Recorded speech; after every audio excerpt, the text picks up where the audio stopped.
recording one. All right, cool. Good afternoon, Mr. Hutcherson. My name is Terrence Hull with Middle Tennessee State University. Thank you for agreeing to be interviewed today about your experiences as an airline pilot.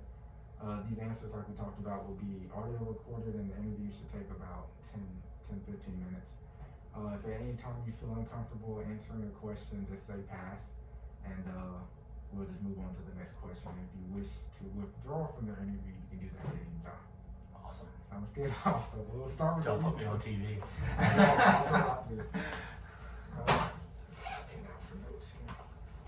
So what is it like in the airline industry for you?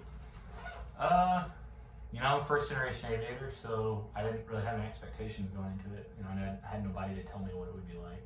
Okay. So first year was difficult in the sense of it wasn't really what I had mentally expected it to be. You're gone a lot. You're living out of a suitcase. Yeah. You come home, you open your suitcase up, you dump it in the washing machine, you wash it, you get it out of the dryer, you put it back in your suitcase, and sometimes the next day you're leaving, or sometimes 3 or 4 days. But you spend more time in a hotel than you do in your own bed. Figured that. You lose a couple friendships, you lose a couple, relationships are tough. But so that first year is difficult. However, my experience as a whole has been good. It's one of those industries that gets really good really quickly. So if you kind of put up with the bad stuff early, and you get through that, and you build some seniority and you get comfortable with it, it's actually kind of flip-flops. Now I have more time at home than I am away, and so I would say my experiences have been good. It's a career that, like I said, I didn't really know what to expect, but I think the benefits of it outweigh the negatives, though. So you say it like changed as you progress through it? Yeah, so like I said, when I started off, I was Detroit reserve, hotel rooms, never knowing if you're working or not. I got used to answering questions with I don't know. People would ask me, hey, you want to come over this weekend? I don't know, I can't. I don't know. Hey, what are you doing next month? Can you come to this concert? I don't know, on my schedule yet. So it was always just a constant not being able to commit to anything, and it's still like that, but it's not as bad, and you get used to it to where you just know you can't really plan things too far in advance, or if you want to plan things in advance, you have to utilize your time off appropriately to try to schedule that. And so it gets better with seniority. It's one of those industries that it's very unionized, so anything about unionized workforces, seniority is everything. They're going to give the better schedules, the better pay, the better routes, the better planes are going to go to more senior pilots. So when you first get started, you're like, God, I don't think I could do this my whole life.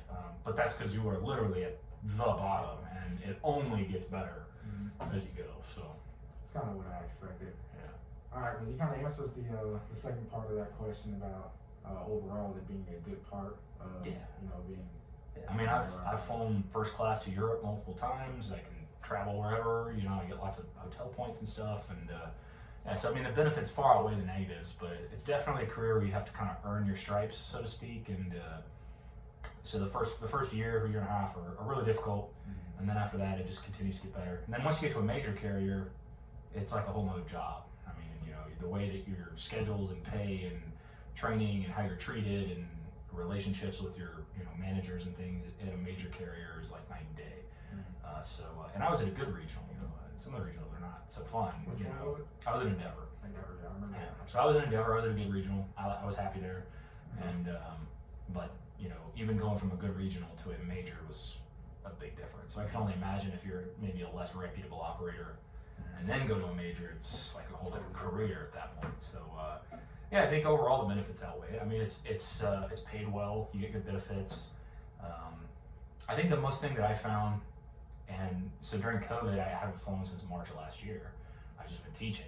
I got a full-time position out here, and to save the time or whatever. And one of the big things I learned to appreciate now about my job, looking back as a pilot, I don't have to worry about it once I get off the plane. So I land the plane and I pick my bag up and I go home. And originally it was, well, I might be going back out the next day. Of course, now I usually end up at least with 3 or 4 days off.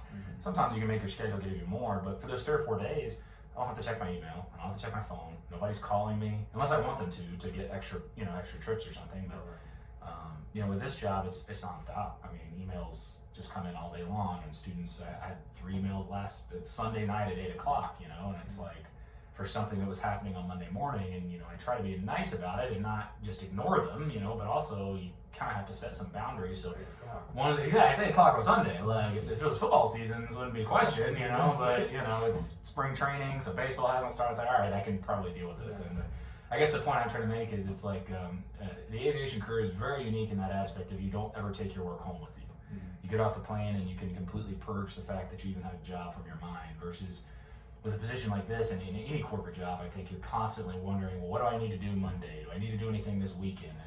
Did I get this done in time, or do I have to stay up until 9 or 10 o'clock at night to do this tonight for my class tomorrow morning? And it's like a constant, you never get work off your mind. And so with flying, that's what I've, looking back, found now to be probably one of, if not the best benefits of the job, is your time off is your time off. You do whatever you want, you don't have to think about it. That sounds like a good transition from school, because just like with the corporate thing, it relates to school a little bit, because it's like you get a weekend, you do your work, and then that whole weekend you're thinking, okay, what do I have to do on Monday? And you're constantly prioritizing your tasks, and you go, I got this paper due Saturday, but that's going to probably take me 2 or 3 days, and I have this test on Thursday, but it's an easy test, so I'm not going to study for that till Wednesday, so I'm going to do the paper early. And it's just that constant. It's a bunch of small stuff, but when you look at it from the semester long over 4 or 5 classes, the small stuff just adds up, and it's constant. It's just nonstop. Versus flying, I mean, like I said, it's great. I mean, I don't think about work until the night before, or sometimes the morning of. If I don't report until late in the afternoon, I don't even start packing until that morning. Look at the weather, update my charts and everything, and I'm good to go. But for my 4 or 5 days off, it's I can forget I have a job, and it's really nice. That's nice. That's gonna be a great transition from college to the airline life. At least once I get in there. So we'll kind of take a little bit of a shift there. We talked about the industry itself. What is the environment like specifically in the cockpit of whatever you're flying right now for Delta? Yeah, so cockpit and Delta. So every airline kind of has their own unique culture.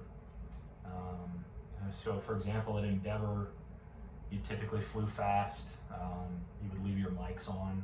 It's a little more relaxed of an environment. At Delta, it's a little more, I don't even say rigid because that's not the right word, but structured, yeah. A little more professional approach to things, I think, which is expected. So Delta, over 50% of their pilots are military pilots, so you get a lot of that kind of structure and culture transition over to the flight decks. But another cool part about the job, though, is it's really hard to say exactly what one trip is like, because you're always flying with different people.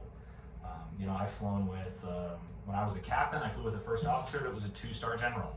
And I'm over here as a 23-year-old captain, trying to, be this guy's boss. And it's like, it's an interesting dynamic in that, especially in the regional. So, every flight is different. I would say on an average, it's a very comfortable environment. Like, you both know you're qualified, you both know you're professional, you do your jobs. Sometimes you get lucky and you have good personality interactions, and you can do things outside of flying, like, go out to eat, or go out drinking, or whatever you want to do on your overnights kind of thing. And so then you kind of have like a friend sort of thing. But I would say as a whole, 80 to 90% of the trips are very just relaxed, professional, comfortable, have good conversation. Occasionally you get someone you just don't get along with. And occasionally you get someone who turns into like one of your really good friends, and you guys are always trying to fly together. So kind of get both ends of that spectrum. But yeah, it's a unique environment in the sense of you're stuck with this person for 4 or 5 days, or if you're on an international fleet, 8, 9, 10 days. It's just you two. You're alone 12 hours a day in that flight deck, coupled with on your overnights if you want to not be alone on your overnights and go out to dinner with somebody. That's person's your only option. So yeah, it's definitely interesting. But I would say as a whole, the experience it's usually very professional. It's very comfortable, and again, there's just like a mutual trust and understanding there. Like I've never not trusted the person sitting next to me, even the ones I didn't get along with. It's like they're gonna. When stuff hits the fan, that they're going to do what they need to do to get out safely, to have a good outcome. So it is a good environment with that, because there is just always that trust, professionalism thing going on that's nice. And then if you can add on to that a good friendship, then it just makes the trip all much better. So, yeah. Okay, well, what about the cabin environment? Having passengers back there, I know you instructed at MTSU, it was just you and a student.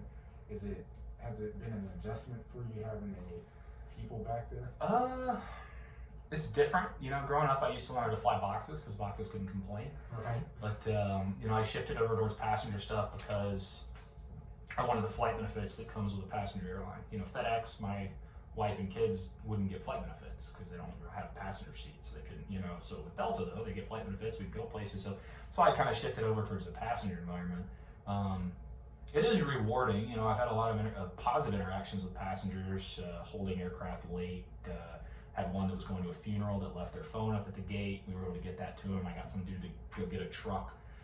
He got the phone, he drove up to the cockpit and then put the phone in through the emergency escape hatch on the top, and then we handed it back to him. So just little stuff like that. It's really rewarding, around the holidays, and you see families and stuff traveling, and so I don't know, I think I've actually enjoyed the passenger stuff a lot more than I have. That being said, you do end up dealing with the occasional, drunk passenger or something like that.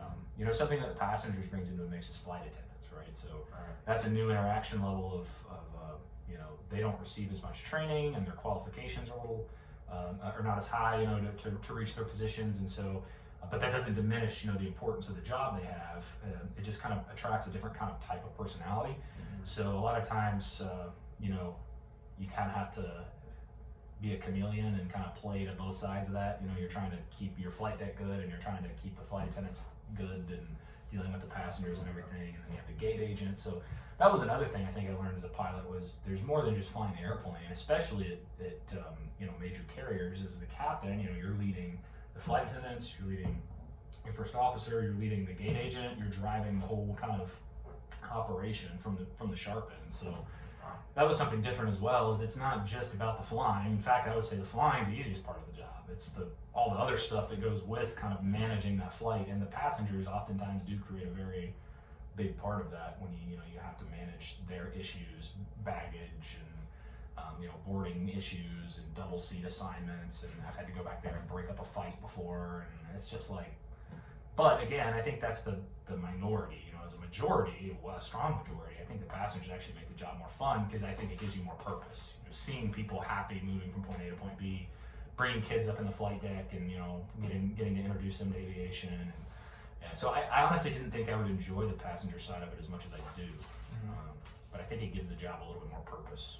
So do you find that the flight attendants kind of like that median between what's going on back there in the flight deck then? Very much so, yeah. We don't try to go back there and get involved. It's never a good look to see a pilot in the back doing anything. Yeah. So, we try to coordinate through the flight attendant. So it's good communication skills. It's required because you're kind of playing telephone between customers, flight attendant, flight attendants, customers. If there's a medical emergency in the back, you're dealing with the flight attendant to go back before that. So, the flight attendants are kind of that important link, and so you have to be able to relate to them. So truth be told, in my CRM class we talk about communication style and skills and stuff, and it really does play important to be able to make people feel valued and comfortable and get the information conveyed effectively back and forth.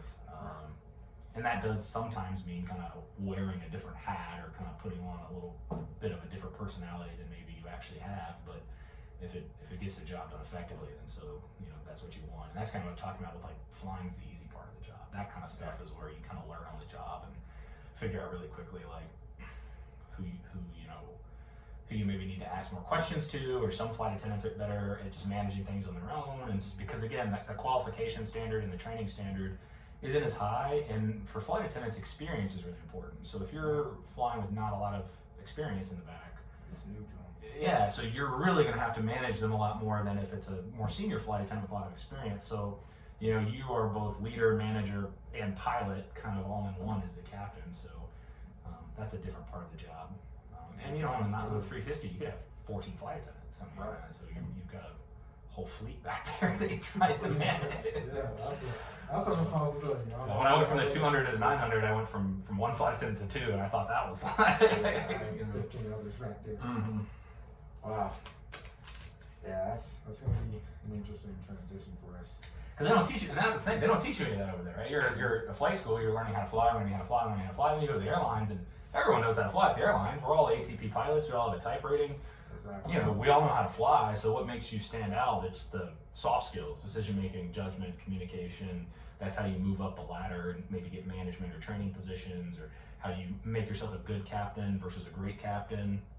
those kind of skills, right? And that's what they don't, not just MTSU, that's what flight schools don't teach, right? They're so focused on the flying part of it that when you get to the airlines, that's the easy part. Everybody knows how to do that, you know? So it's I kind feel of like that's with anything. It's like you learn some stuff, but you can never be prepared for the underlying things. Like at MTSU, they don't teach you what to do if a student, get sick. They say you have to get the plane down. Or if you have a student that's like mad and angry and yelling at you in the flight deck, right? That's like, how do you handle that? You know? And that's the kind of stuff that comes within the airlines too, where you're so focused on the flying part of it, and the next thing you know, someone sticks their head up and says, "Hey, this guy just punched a dude," and you're like, "Oh, I have to deal with that." You look down and you're like, "Oh, I have 4 strikes. Oh crap! I guess I have to, what are we gonna do about that? I have to make decisions. I have to talk to people in court. So yeah, I think, and that's where you have to have good flight attendants and know how to manage them a little bit. But that's all just with experience. And so your first year in the airlines is basically just learning how to do the non-flying parts of being an airline pilot. Plus with the jet, everything happens faster. So you're learning a jet, plus learning how to deal with all that. And coupled with a horrible schedule and tons of work hours. And that's why that first year at the airlines, man, can be brutal. And there's a lot of people that don't make it. I mean, I don't know if you remember Joseph Patterson. He's an FAA guy now. Yeah, I know that. Yeah, really nice guy, amazing pilot. He had a family, had a kid, and just decided after that first year it wasn't for him. And so he went and got an FAA job and has a more normalized schedule. So that first year in the airlines is probably the worst year that you'll have in your career, which sucks because it's so new and fresh, so you expect it to be, amazing. And in reality, that first year is probably the worst year you're going to have. I mean, it's fun initially when you're learning the jet, like the first couple months. But then once you get on the line and you're released and you're actually on a normal schedule and you're like, ugh, this is not very fun. It's fun, but it's not. But then, like I said, after that year, everything gets better. You get more comfortable with your skills, you're more comfortable with the jet, your schedule starts to get better, and then from there, it's just all uphill, or all downhill, I guess. Yeah, that actually led to my next question, since we're talking about that first year there. What about let's talk a little more about the actual, training, because I hear it's terrible, the new hire training, I guess you'd call it. It is intense. So they like to hire from MTSU and other Part 141 schools because you guys go through intense, short-paced training. That's what it is. So our training was 2 months long. It's about 9 weeks, 9 to 10 weeks. For me, it was all in Minneapolis in person. So you do 2 weeks of welcome to the airlines. Here's your benefits packages. Here's your all that stuff, and then just basic operating rules for the airline. Then you do 2 weeks of airplane-specific training called general subjects. That's 1 week. I got this mixed up. 1 week of welcome to the airlines. 1 week of general subjects training on your aircraft, like takeoff performance-related stuff and limitations and stuff like that. And then 2 weeks of systems for your plane. Yeah, so it's 4 weeks of ground school, Monday through Friday, 8 to 5, over various topics.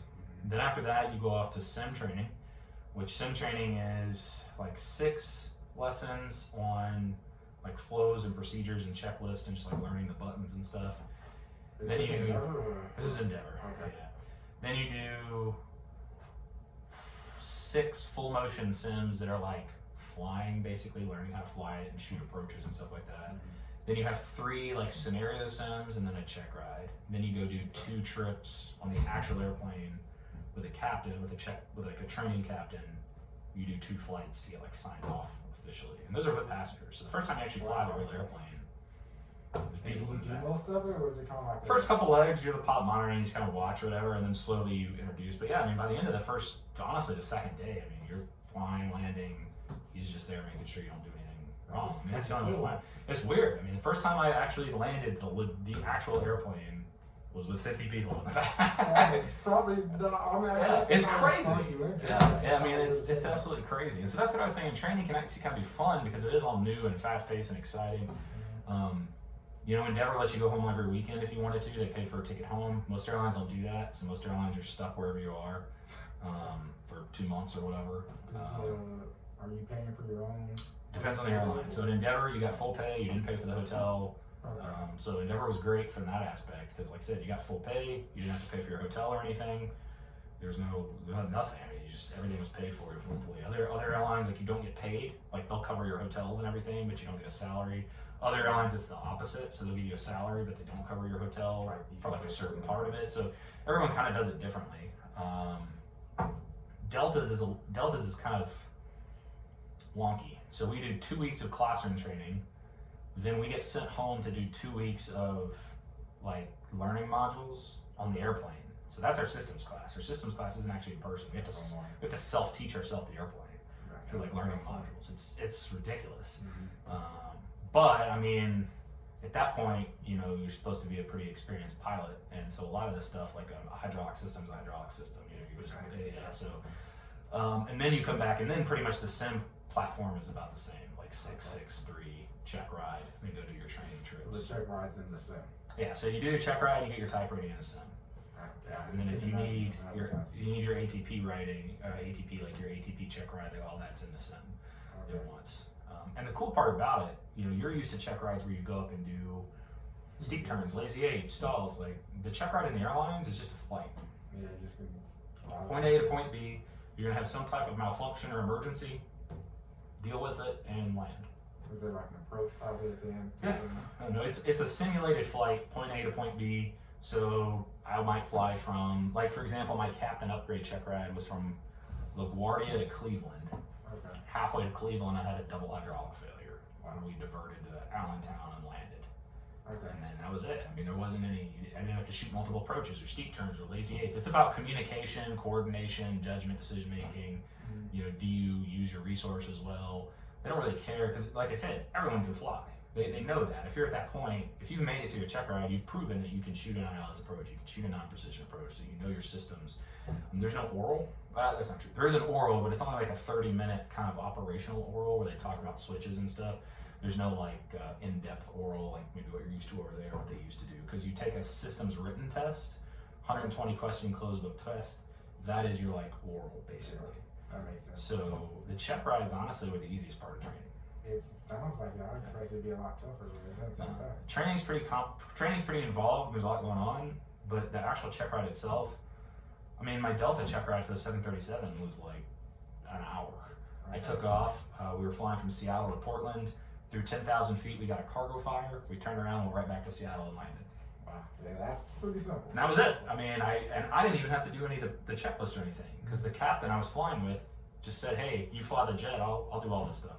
Okay. So I just flew the jet in and landed. And that was it. I mean, so it's a different world. I was actually shocked at how easy the check rides were, but the training itself is hard. So it's kind of like a light at the end of the tunnel feeling when you finally get to the check ride. You've done so much difficult work and so much different types of flying that by the time you get to the check ride, it's like, oh, this is easy. I mean, so the check ride really is kind of the light at the end of the tunnel, so to speak. Versus, you know, a lot of people used to view that as the ending hammer. That's about the boss fight basically. Right. You know? So, would you say that is there a lot of like self-teaching, like they throw you a book, hey, test on this Thursday? Is that kind of how it works? Or I mean, that's the rumor that goes around. It's kind of it's different. Airlines do things differently. Delta's very self-taught. Endeavor's kind of splits the middle. So they have a lot of classroom training, but then they also have these workbooks. So they'll send you home every night with 5 to 6 pages of workbook stuff. And you'll do that over the material you'll cover today, and that gets you in the book. So Endeavor kind of splits the road there, where there is self-study, but it's kind of like guided self-study versus them just chucking the book at you. I mean, there are airlines that just chuck the book at you and say, hey, know all this stuff by the end. And those are typically the less reputable airlines, honestly. So I would say it's not as bad as I think some people think it is with that regards of here's the book, know it. But there is a ton of self-study. I mean, we would go to class from 8 to 5.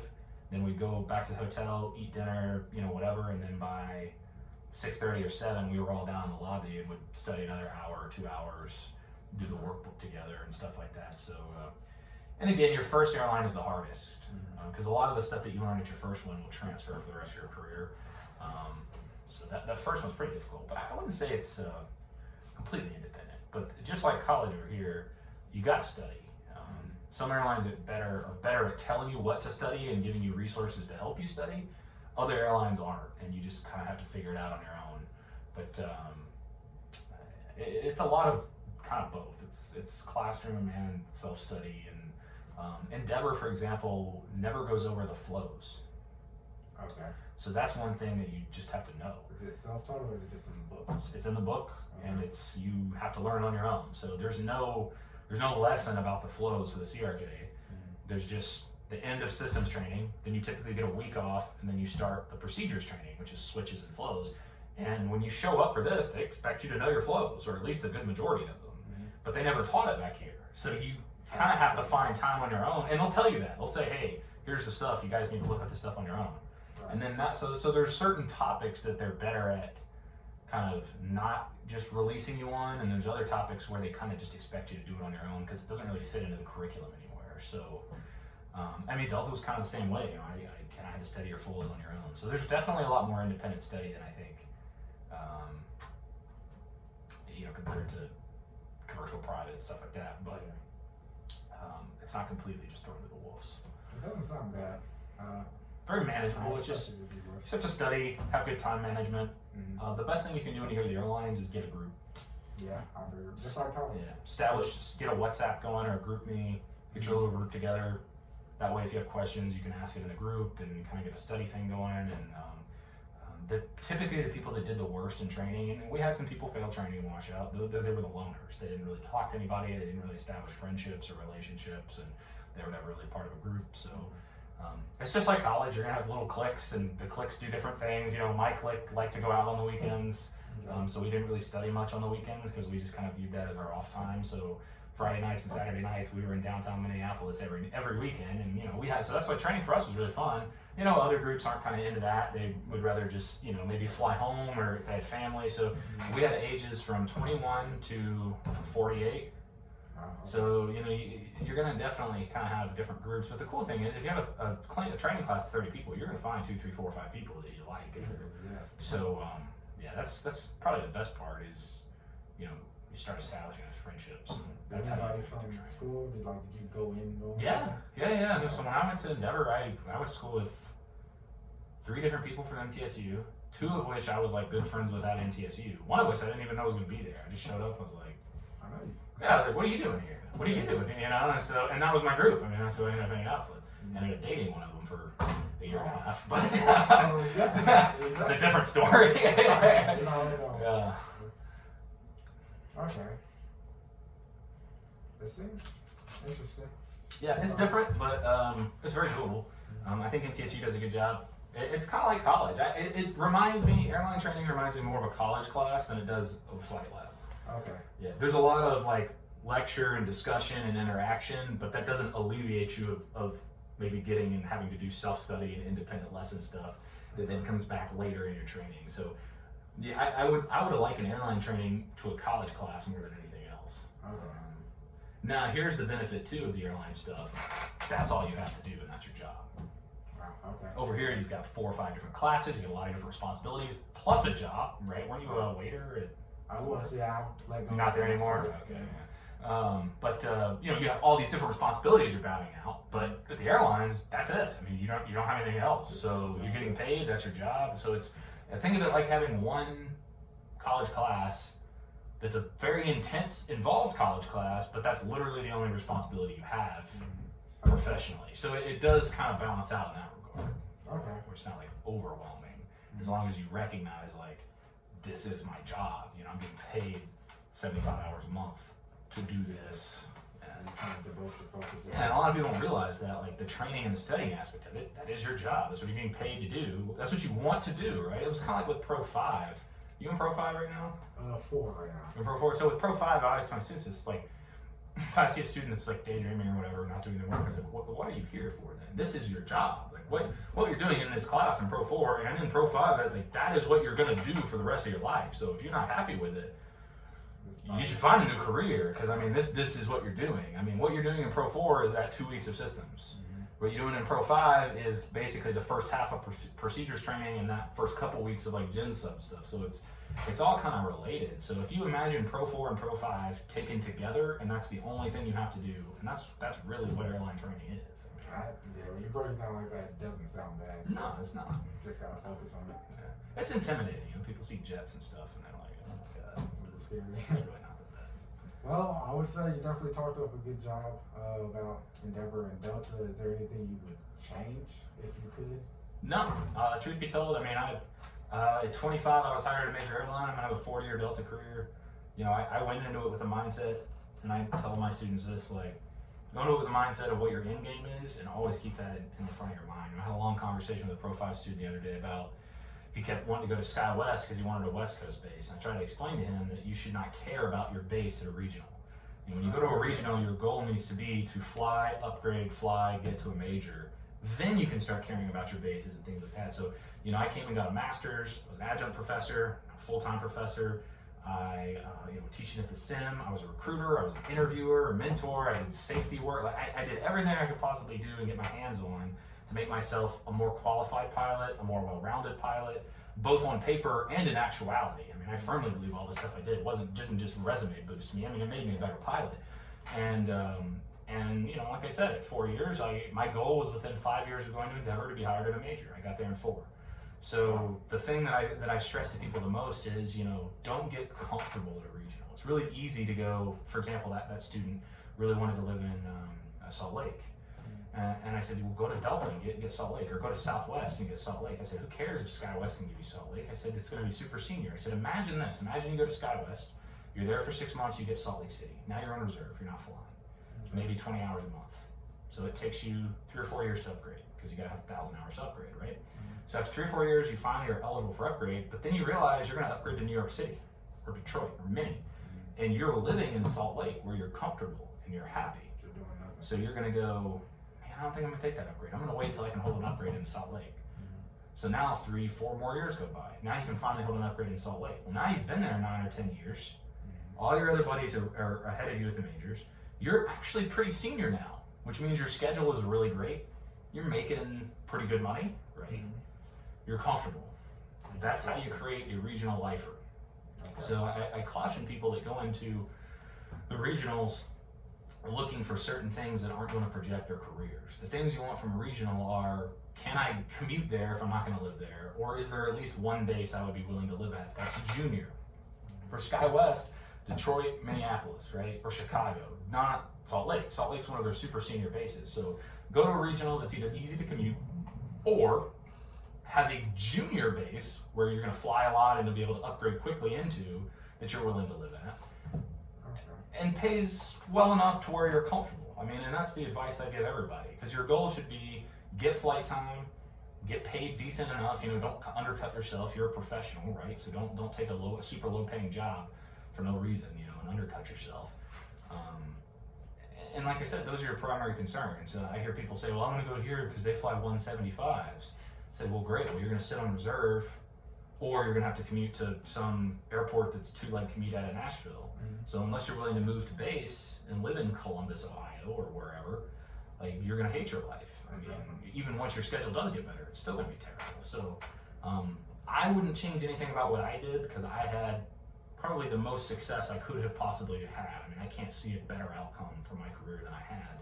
But I do see other people who have regrets and things that I've heard from other people, and that's typically what it comes down to is man, I wish I would have taken that upgrade. Man, I wish I would have gone here, because then I would have been a captain. And I mean, part of it's a guessing game, you know, you're just trying to make the best educated guess you can, but like I said, best advice I can give people, if you're gonna commute, go to a commuter-friendly, you know, airline. If you're gonna move to base, then pick an airline with a junior base, not a senior base, a junior base that you wanna live at.